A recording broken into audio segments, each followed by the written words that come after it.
Bonjour à toutes, bonjour à tous. Aujourd'hui, on est avec Joss Neigeon.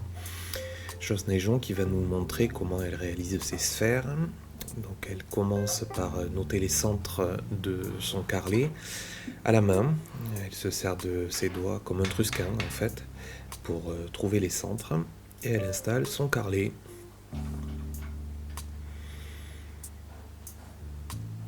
Joss a un tour one way avec un mandrin one way, vous verrez. Donc là, entre pointes, elle va cylindrer. Regardez comment elle tient sa main droite sur l'outil, très très haut, ça permet de ne pas recevoir les copeaux dans le visage.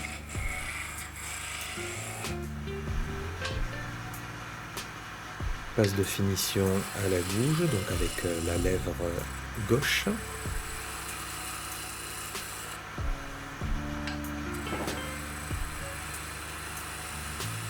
Et voilà un joli cylindre. Joss mesure pour connaître le diamètre de sa future sphère.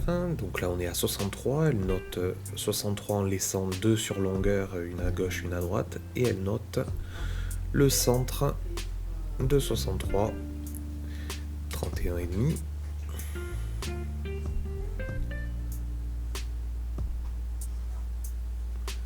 Et elle renforce les marques.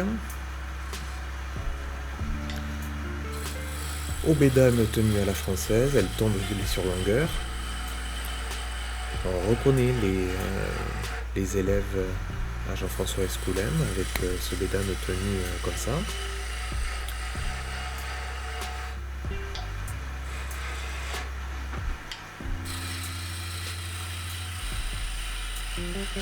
Donc là, il faut évidemment être bien perpendiculaire à l'axe pour ne pas perdre la cote de départ, c'est 63, qui est 63 partout.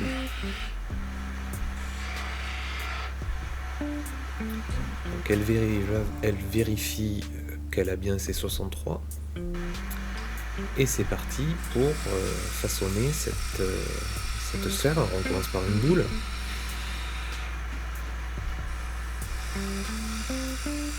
Regardez le trajet de l'outil.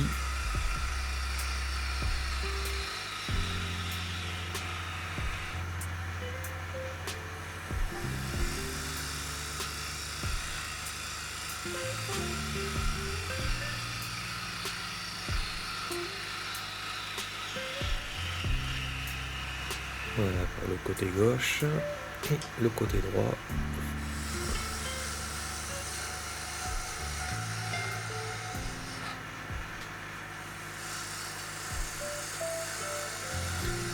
Et à chaque passe, elle commence à réaliser sa forme.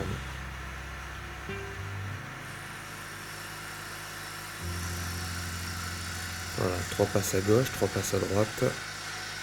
Et on a de suite une boule qui se dessine.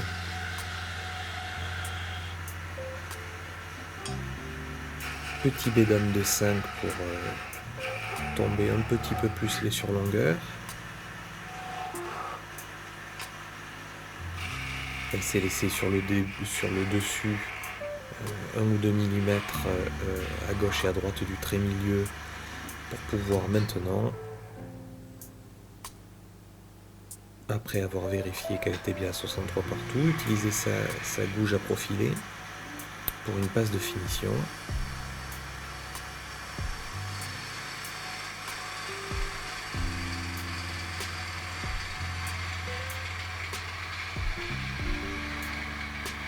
C'est fait pour la gauche.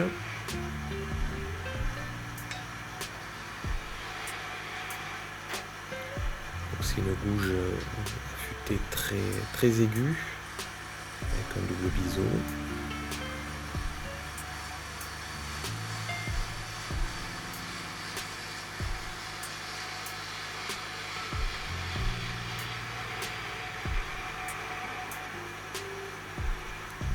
Et voilà sa boule avec le bédane de 5. Elle termine le dessus et elle va diminuer les surlongueurs jusqu'à ce qu'elle puisse le casser à la main hors tour.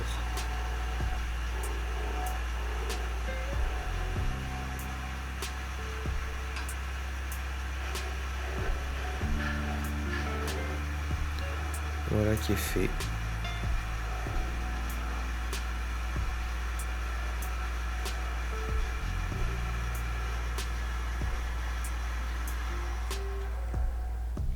Elle récupère sa boule et au retour, elle casse les deux petits tenons qui tenaient la boule. Maintenant, elle installe un mandrin one-way avec un gobelet en bois fait maison, avec un trou au milieu, au fond, pour pouvoir passer la barre d'éjection pour sortir la boule. Et donc, elle va peaufiner le creusage pour que la boule se coince dans ce gobelet, pour pouvoir reprendre la boule dans tous les sens qu'elle souhaite. Alors il faut bien soigner cette partie-là, puisque la boule ne tiendra que par là, donc il faut qu'elle soit coincée comme il faut.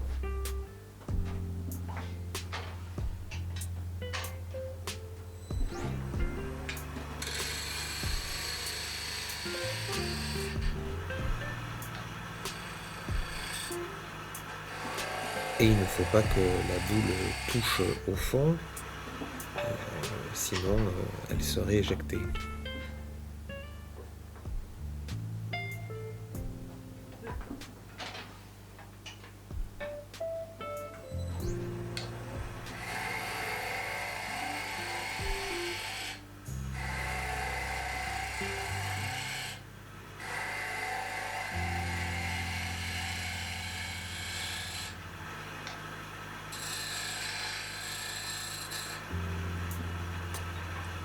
Voilà, ça devrait suffire.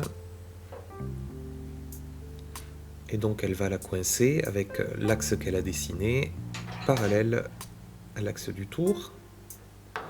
Un petit coup d'éventail pour coincer la boule. Et c'est parti, on passe raclée avec la gouge à profiler. Elle va enlever en fait le faux rond, puisqu'on est perpendiculaire à l'axe de tout à l'heure. On voit les fins copeaux qui sortent, les cheveux d'ange.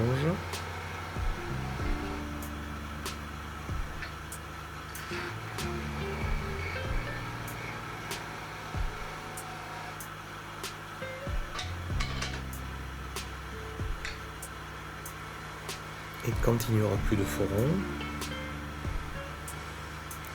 elle retournera sa boule.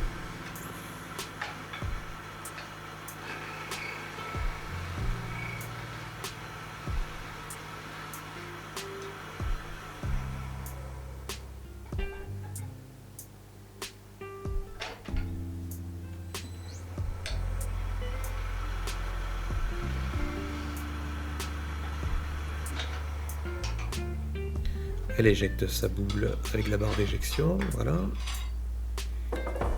Et elle va la retourner. Mais comme elle a enlevé un peu de bois, le gobelet est un peu trop large. Donc elle va refaire sa prise comme il faut.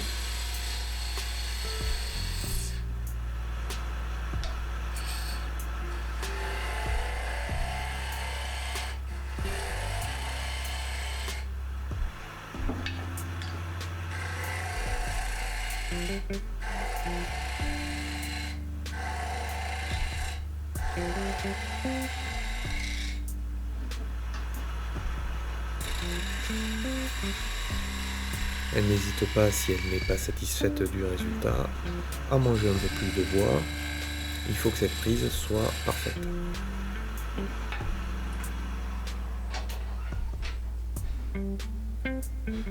On enlève les poussières aussi parce que ça pourrait gêner l'entrée de la boule. On tapote et c'est coincé. Et donc on peut faire l'autre face de la sphère. Toujours en passe raclée.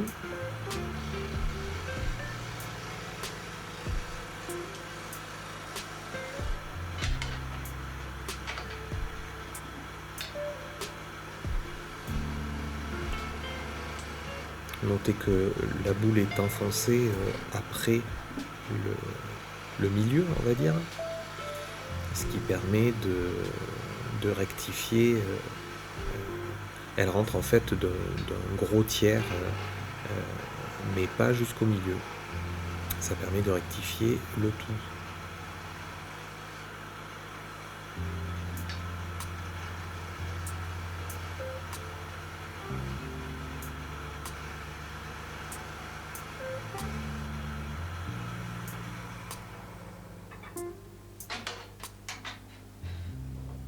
Voilà, elle remet sa boule comme au début.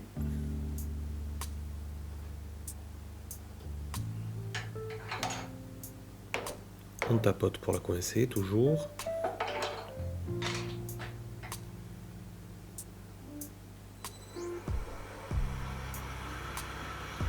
On enlève le dernier foron, les derniers forons,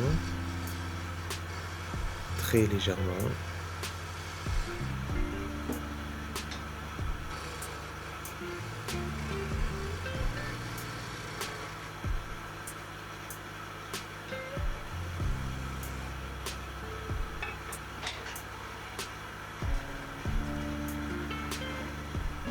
Un petit coup de ponce pour peaufiner l'état de surface.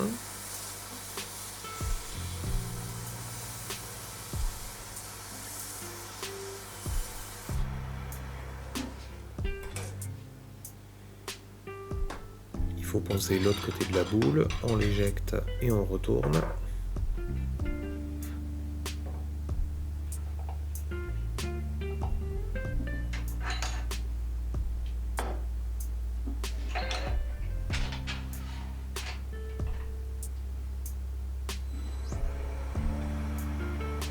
On rectifie là aussi le dernier petit foron.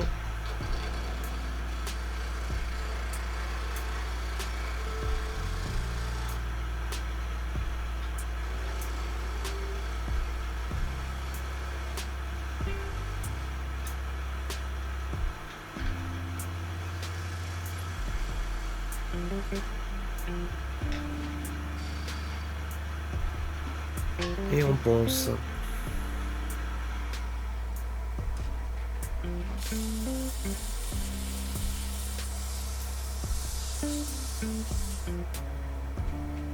Donc évidemment dans son travail, Joss va poncer avec des grains différents pour arriver à un état de surface parfait.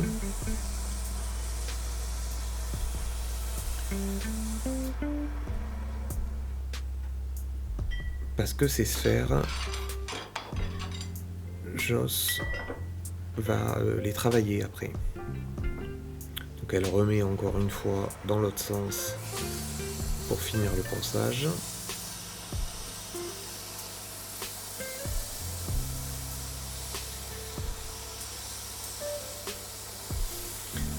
Alors Joss, sur son travail personnel, prend ces sphères, va les creuser et puis texturer. Vous allez voir le résultat à la fin de la vidéo pour un travail très pointu, très poétique.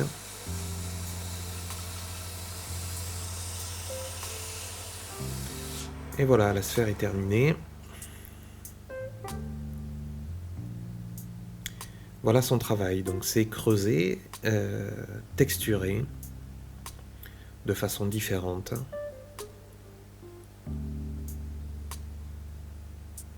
Voilà, on remercie Joss Neigeon et puis on vous dit à bientôt.